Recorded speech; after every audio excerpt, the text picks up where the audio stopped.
Everyone, कैसे आप सभी? आशा करते हैं आप सब बहुत अच्छे होंगे। तो जैसा कि समाज का हम वीडियो लेके आ गए, इस वीडियो में आप लोग का समाज का जितने भी प्रकार है, समाज का ट्रिक है, समाज से रिलेटेड जो भी क्वेश्चन आएगा ना, आप उसको एकदम नैनो सेकंड की 1 सेकंड के अंदर आप उसका सही आंसर टिक आउट कर सकते हैं। साथ में इस वीडियो में आप लोग को हम इसका ट्रिक भी बताएंगे और साथ में इसको कारक चिन्ह जो होता है, कर्ता चिन्ह या कारक चिन्ह, वो भी बतलाएंगे। अगर आप लोग को जानकारी होगा तो बहुत अच्छी बात है, नहीं तो इसमें रिविजन हो जाएगा।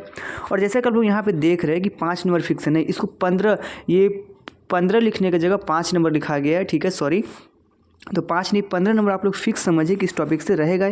इससे पहले आप लोग देखे होंगे हिंदी का क्वेश्चन पेपर जो कराया गया था प्रीवियस ईयर का, उसमें कितना सारा क्वेश्चन समाज का था। उसी आप लोगों का कमेंट था कि समाज का भी वीडियो हो जाए, वो इसलिए आप लोग के लिए वीडियो लेके आ गए। और इसका पीडीएफ भी आप लोग को मिल जाएगा। पीडीएफ कहाँ मिलेगा? तो आपके अपने टेलीग्राम चैनल पर, वहाँ आप लोग का इसका पीडीएफ बिल्कुल फ्री मिल जाएगा। तो चलिए हम देखना स्टार्ट करते हैं समास क्या है। तो हम सबसे पहले ये समझेंगे कि समास होता क्या है। ठीक है, समास हम किसको बोलते हैं? तो समास क्या है? समास का तात्पर्य संक्षिप्तीकरण करना। क्या होता है? समास एक मतलब ही होता है, समास का सिंपल समझ, समास से मतलब लगेगा छोटा करना, किसी भी बड़ा शब्द को छोटा करना। जैसे किसी के बच्चा का माँ बाप नहीं रहता है, उस बच्चा को हम अनाथ कहते हैं। उसी को विश्लेषण पूर्वक कीजिएगा तो जिसका माँ बाप नहीं हो उसको हम अनाथ करते हैं। कितना बड़ा शब्द है, उसी को छोटा कर दिया गया, संक्षिप्त कर दिया गया। संक्षिप्त का मतलब ही होता है छोटा। जैसे देखिए यहाँ लिखा हुआ है कि दो या दो से, क्या लिखा हुआ? दो या दो से अधिक शब्दों मिलकर बने हुए एक नवीन एवं सार्थक शब्द को हम समास कहते हैं। ठीक है, 2 या 2 से अधिक शब्द मिलकर, और वो शब्द जो होना चाहिए सार्थक होना चाहिए। जैसे कि अनाथ का हम बतला दिए थे कि अनाथ कितना बड़ा शब्द है। याद रख, समास का क्या मतलब? तो संक्षिप्तीकरण। समास का क्या मतलब? तो संक्षिप्तीकरण। चलिए हम आगे देखते हैं। आगे मेरा, अब देखो उदाहरण के लिए हम समझे कि क्या, जैसे कि उदाहरण के लिए एक बड़ा, कितना बड़ा शब्द है, क्या है? नीले रंग का गाय। आपका जो नील गाय है ना, वो कितना बड़ा शब्द है? नीले रंग की गाय। तो इसको शॉर्टकट में क्या बोलते? नील गाय बोल देते। जैसे रसोई घर, इसी का बड़ा शब्द कितना होगा? रसोई के लिए घर। ठीक है, हाथ के लिए कर, यानी कि जो हाथ में लोग पहनता है, चूड़ी वगैरह, लड़की आप भी पहने होंगे, नहीं सॉरी, ठीक है, आप लोग अच्छा स्टूडेंट है आप लोग, इसलिए स्टूडेंट बहुत कम पहनता है, इसलिए हम आप लोग को सॉरी बोले, डोंट वरी। ठीक है, तो उसके लिए हथकड़ी बोलते हैं। हथकड़ी का मतलब वो मत समझ लीजिएगा कि चोर पुलिस को जो हाथ में लगता है वो बोला हथकड़ी। ठीक है, नील और कमल, जो नील कमल हो, राजा का पुत्र, राजपुत्र। तो क्या हुआ? ये सब बड़ा शब्द है और इस सबको छोटा कर। समास का क्या तात्पर्य है? संक्षिप्तीकरण करना। क्या करना? संक्षिप्तीकरण करना। चलिए नेक्स्ट, अब देखेंगे हम समास का कितना भेद होता है। समास का जो प्रकार होता है वो कितना प्रकार का होता है? तो समास का जो प्रकार होता है वो 6 प्रकार। एक ऐसा इतना इंपॉर्टेंट टॉपिक है ना, हर कम्पिटेटिव एग्जाम में भी, बिहार पुलिस का एग्जाम में, उसमें भी, हर एग्जाम में इससे 2 या 3 नंबर कम्पिटेटिव एग्जाम में रहता है। और 10th एंड 12th वालों के लिए तो इसमें से 15 नंबर फिक्स है, क्योंकि आप सभी जानते हैं 50 क्वेश्चन का आंसर करना। क्वेश्चन कितना दिया रहता है? 100 क्वेश्चन दिया रहता है। क्योंकि हम इसलिए वीडियो लेके आना, क्या आपको बार बार एक ही बात को हम रिपीट करें, अपने क्वेश्चन पे आते। तो आपको हम क्या मतलब, समास का कितना प्रकार है? 6 प्रकार है। तो जैसा कि आप लोग देख रहे हैं, आप लोग का पहला समास हो गया अव्यय विभाव समास। कौन सा? अव्यय विभाव समास। दूसरा हो गया तत्पुरुष समास। तीसरा हो गया द्विगु समास। चौथा हो गया द्वंद्व समास। पांचवा हो गया कर्मधारय समास। और छठा आपका हो गया बहुव्रीहि समास। देखिए आपको ना इसका डिटेल में आपको मिल जाएगा, डिटेल में पीडीएफ भी मिल जाएगा और सभी को हम ट्रिक भी बताएंगे। ये वीडियो देखने के बाद आप लोग अपने आप कहिएगा कि समास तो मेरे लिए कुछ भी नहीं है। ठीक है, अब हम बात करते हैं कि अव्यय विभाव समास किसको कहते हैं। ठीक है, जिस समास का पहला पद प्रधान हो और वह अव्यय हो, उसे अव्यय विभाव समास कहते हैं। जैसे यथामति। ठीक है, यानी कि पूर्व पद प्रधान हो। पूर्व का मतलब क्या होता है? पहला। अब एग्जाम्पल लेंगे ना तो इसका हम मतलब ही समझ जाएंगे। ठीक है, इसका कहने का क्या मतलब हुआ, अगर पहला पद हटा दो तो वो सबका मतलब ही बदल जाता है। ठीक है, तो जैसा कि आप लोग यहाँ पे लिखा हुआ देख रहे हैं, ठीक है, क्या हो?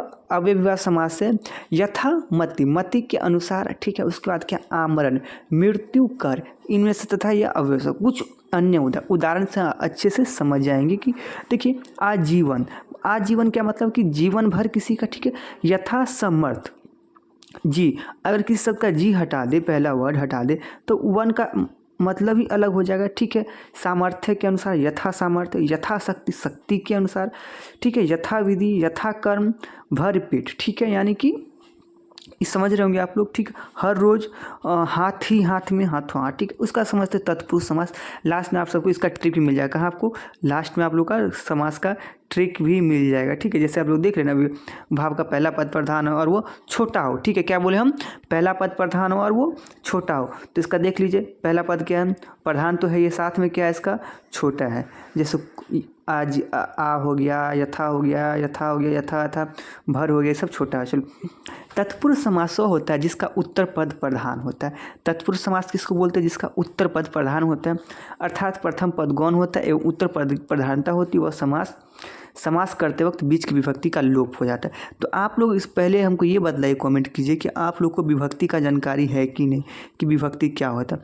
अगर विभक्ति का आप लोग जानते होइएगा ना, तो आप आराम से इसका आंसर कर सकते हैं। इसलिए हम सोच रहे हैं ना, पहले आप लोग को विभक्ति हम दिखा दें, उसके बाद हम चलें विभक्ति। ठीक है जी, कारक चिन्ह को ही विभक्ति चिन्ह बोलते हैं। कारक चिन्ह के अनुसार इस समास के 6 भेद होते हैं, कारक चिन्ह के अनुसार। ठीक है, आप जानते हैं कारक का क्या होता है, कर्ता ने कर्म को करण से, ठीक है, संप्रदान का के लिए, आपादान में से, या संबंध में, यानी कि जो जिसमें रिलेशन बतलाता है। तत्पुरुष समास जलधारा, जल की धारा, भात, अधिकरण में पर। तो ये आप समझ, चलो इधर देखो एग्जाम्पल पे अब आते हैं। ठीक है ना, तत्पुरुष समास का, ठीक है, जिसमें उत्तर पद प्रधान होता है अर्थात प्रथम पद गौण होता है और साथ में इसका कारक का प्रयोग रहता है। किसका, कारक का, कर्ता ने कर्म को करण से, संप्रदान, आपादान, में पर, संबोधन, हेरेज। ठीक है, चलो देखो, मूर्ति को बनाने वाला को क्या हुआ, कारक हुआ। खुद को मारने वाला को क्या हुआ, कारक चिन्ह हुआ। इसमें क्या होता है, तत्पुरुष समास में कारक चिन्ह का लोप हो जाता है, कारक चिन्ह को हटा दिया जाता है। ठीक है, कारक चिन्ह के अनुसार समास के, यानी आप जानते हैं कि कारक का 6 भेद हैं, तो वही 6 भेद पर आधारित कर दिया, करत, कर्म को करण से, संप्रदान, अपदान, संबोधन ही। अब हम बात करते हैं द्विगु समास। ठीक है, जिस समास का पूर्व पद संख्यावाचक हो। द्विगु समास क्या स्टार्ट है, 2 से, दू दू द्विगु। तो इसका सिंपल सा याद रखिएगा आप लोग द्विगु समास का, कि इसमें जो होगा ना वह नंबरिंग वाला होगा। क्या होगा, नंबरिंग 1 2 3 4 5 ऐसा। जिस समास का स्टार्टिंग संख्यावाचक हो, जिस समास का पूर्व पद यानी पहला पद संख्यावाचक विशेषण हो, उसे द्विगु समास कहते हैं। इसमें समूह अथवा समाहार का बोध होता है। ट्रिक से हम बोलेंगे, इसका कुछ मत याद कर। द्विगु मतलब 2 और नंबरिंग है, 2 क्या नंबरिंग में आया, संख्या में आया, जिसका भी स्टार्टिंग संख्या वाला हो। जैसे कि आप लोग यहाँ चौराहा देख रहे होंगे, त्रिकोण देख रहे हैं, तिरंगा, चारपाई देख रहे होंगे, तो ये सब क्या यही है ना, संख्यावाचक ही है ना। तो आप सब, ये हो गया आपका द्विगु समास हो गया। आई होप समझ में आ रहा होगा अच्छे से, कोई दिक्कत नहीं। चतुर्मुख सिंपल, जिसमें संख्या लगा रहे वो समास द्विगु समास। आँख मूंद के ला। द्वंद्व समास, द्विगु या द्वंद्व में लोग बहुत, द्विगु का मतलब हो गया द्विगु संख्यावाचक, द्वंद्व हो गया जिसमें हाइपन हो। ठीक है, बीच में हाइपन हो।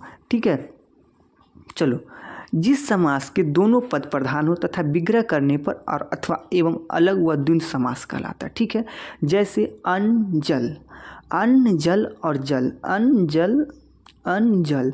ठीक है, अपना पराया, राजा रंक, देश विदेश, रात दिन, भला बुरा, भाई बहन, चाचा चाची, नाना नानी, दादा दादी। ठीक है, एक दूसरे का अपोजिट है और एक दूसरे का रिलेशन।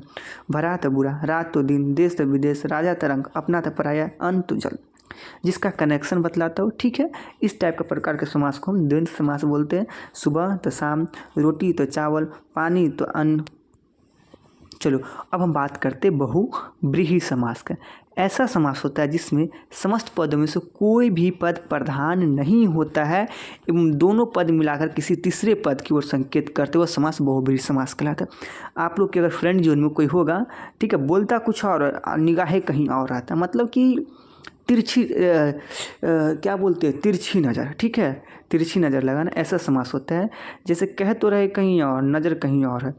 चलो बात हम कहते हैं, देखिए जैसे कि आप लोग समझ गए, समस्त पदों में कोई पद प्रधान नहीं होता है, दोनों पद मिलकर किसी तीसरे पद की ओर संकेत करता है। मतलब अब बोलो दशानन, अब दशानन हम जैसे बोले तो आपके मन में क्या, किसका ख्याल आ गया, रावण। नीला नीलकंठ, हम जैसे नीलकंठ बोले आपको किसका ख्याल आ गया, महादेव का। पीताम्बर, सीधे किसका ख्याल आ गया, विष्णु जी का। लंबोदर, किसका ख्याल आया, गणेश जी का। श्वेतांबर, जिसके अंबर वस्त्र था, सरस्वती जी का। तो यानी कि हम बोल तो कुछ और रहे, लेकिन मेरा इशारा कहीं नज़र कहीं तीसरे ओर संकेत हो जा रहा है, तो इसी को हम बहुव्रीहि समास कहते हैं। ठीक है, इसमें ज़्यादा नहीं, आप लोग यही है, दशानन, नीलकंठ, पीताम्बर, पीला, लंबोदर, लंबा, श्वेतांबर।